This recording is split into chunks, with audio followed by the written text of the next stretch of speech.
that one has to go through today to find a place that you can call the happy home. Please let us welcome David to the podium.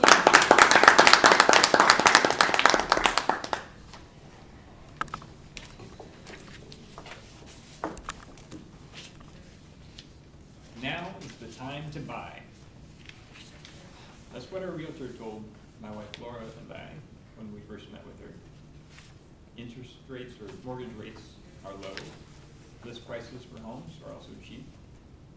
And our long-term future plans would fit better with a new home. Madam Toastmaster, fellow Toast members,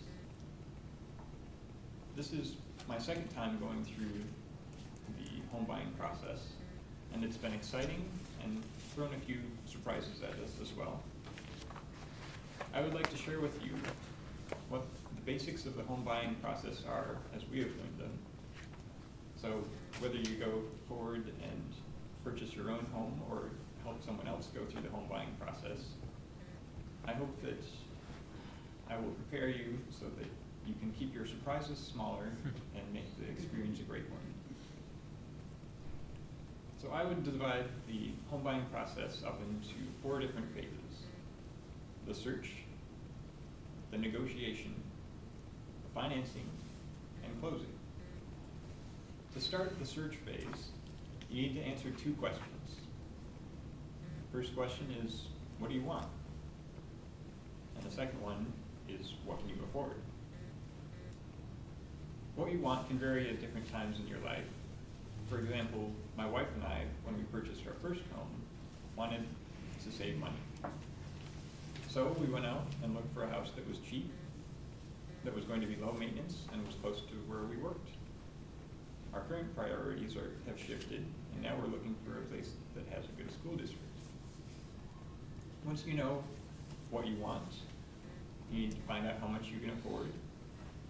Now, my wife and I are not cursed with bank accounts that are overflowing with hundreds of thousands of dollars, so we decided to go with a mortgage.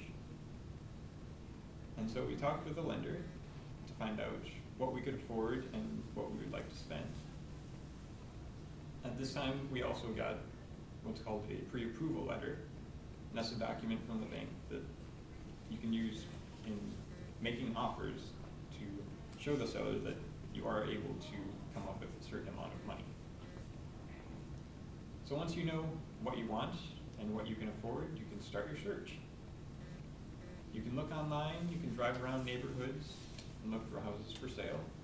And I would also strongly recommend at this point that you find a realtor to work with. The realtor can help you in your home search, and they can also help guide you and protect your interests as you go through the home buying process. As you look around and find a house that you think you could live in, then eventually we'll enter into the negotiation phase. In the negotiation phase, you and your realtor will draw up an offer with the price that you'd like to pay, and you'll include contingencies in your offer. The 2 most common and important contingencies are that you have a satisfactory inspection and that your financing gets approved. At this time, you will also want to shop around to narrow down who you want to work with as a lender. And to do this, you can ask a lender for what's called a good faith estimate. The good faith estimate will itemize all of the costs that will go through closing and the costs that you'll see recurring monthly afterwards.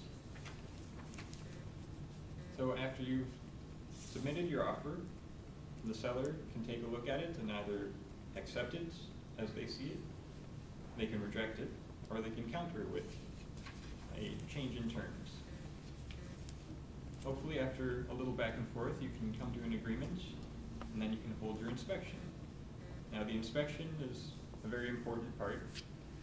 My wife and I put an offer in on one house that needed some work, but fortunately during the inspection, the inspector was able to point out that the basement had become covered in mold, and we decided that we would not be able to afford that kind of a project, so we could move on to another house. next house that we looked at had a successful inspection, and so we're now in the third phase of the home buying process, waiting. Financing.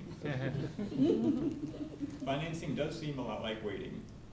At this point, we've selected our lender and turned in our paperwork, and now it's in the bank's hands.